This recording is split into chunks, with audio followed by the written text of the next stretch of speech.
Pampasadang motorsiklo ba ang hinahanap mo at matipid sa gas at bukod dyan, maporma at maangas? Bagay na bagay sa iyo ang Yamaha YTX 125. Silipin natin ngayong araw. Tara!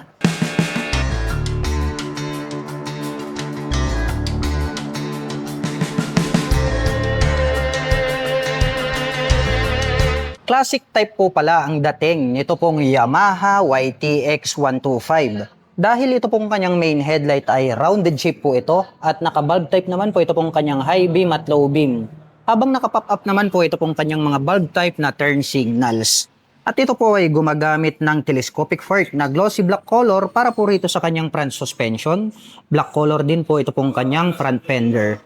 Gray color naman po ito pong kanyang hub at ito po ay naka-drum brake para po rito sa kanyang front braking system. Naka-spokes rim seat po ito at ang sukat po ng kanyang gulong rito po sa harapan ay mayroong sukat na 3x17.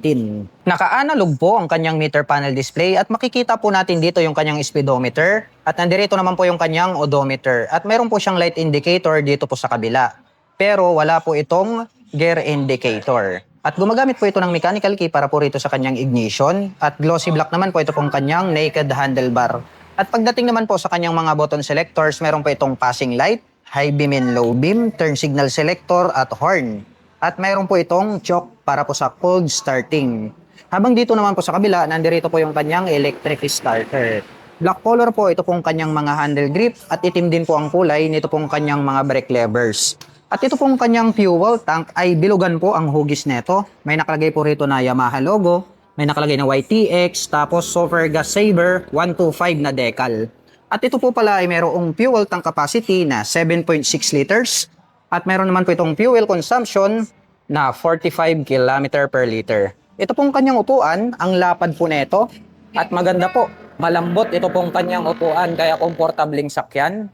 At ito po ay mayroong 2-seater na design. At black color naman po, ito pong kanyang seat cover. Ito pong kanyang integrated na grab bar ay matibay. Ayan o, tubular po siya. Converted na rin po pala ito as rear carrier. Pwede po kayong maglagay rito ng top box straight out from casa kapag gusto nyo po itong gawing pang daily service. Ito pong kanyang side profile, may nakalagay naman po rito na Yamaha na decal. Ito pong kanyang engine cover ay black color po ito hanggang dito sa kanyang top cover. At meron po pala itong 4-speed manual transmission. Ito pong kanyang pillion step para sa ating rider ay meron po siyang rubber cover on top. At metal naman po na tubular, ito pong kanyang side stand at center stand. At yung kanya pong pillion step para po sa ating back rider, meron na po palang naka-pre-installed dito. Malapad po siya at malawak kaya safe na safe yung ating pasahero dito. Ang Yamaha YTX 125 po ay meron po itong seat height na 800mm at meron naman po itong ground clearance na 170mm. Ngayon naman po ay susubukan nating sakyan para may pakita ko po sa inyo kung gaano nga ba ito kataas. Para po sa mga magtatanong, ang height ko po ay 5'6". Makikita nyo naman, tiptoe tayo kaya medyo may kataasan ito pong motorsiklo na ito. At kung akin naman pong tatansyahin ay kayang-kaya naman po itong maabot ng mga 5'3" and above. At siya nga po pala, para po sa mga gustong maglabas nito pong Yamaha YTX 125, ay maaari nyo po akong i-message or i-PM. At kung naghahanap naman po kayo ng mga accessories, gaya po ng crash guard, rear carrier, top box, side panners, motorcycle cover, di kaya helmet, ay ilalagay ko na lang po yung link dyan po sa description box sa ibaba para hindi na po kayo mahirapang maghanap. Tubular naman po na metal, ito pong kanyang swing arm. Meron din po siyang chain protector. At ito po ay gumagamit ng dual shock absorber para po rito sa kanyang rear suspension. 4 na po yan. So ito po ay naka-ready na. Kulang na lang po sidecar ay pwede na po kayong maghanap buhay. At kung gagawin nyo naman po itong pang daily service ay bawasan nyo ng isa para mas maganda po yung kanyang bouncing performance. Mas malambot yung kanyang play. Silipin naman po natin ito pong kanyang taillight. Oblong type po pala. Ito pong kanyang taillight, naka-bulb type din po yan. Habang naka-pop up naman po ito pong kanyang mga bulb type na turn signals. Mayroon po pala itong light reflector dito po sa magkabila, added visibility sa gabi.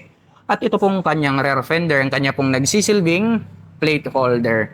At pagdating naman po sa kanyang rear braking system, naka-drum brake po ito. Gray color naman po yung kanyang hub at naka-spokes rim set po ito. At ang sukat po ng kanyang gulong rito po sa likuran, ito po ay mayroong sukat na 3x17. Ito pong kanyang pipe ay black color po ito. Itim din po ito pong kanyang head protection guard at mayroon po itong single exhaust. At ang kagandahan po nito pong ating Yamaha YTX 125 ay meron po itong kickstarter. Bukod dyan ay meron din po itong electric starter.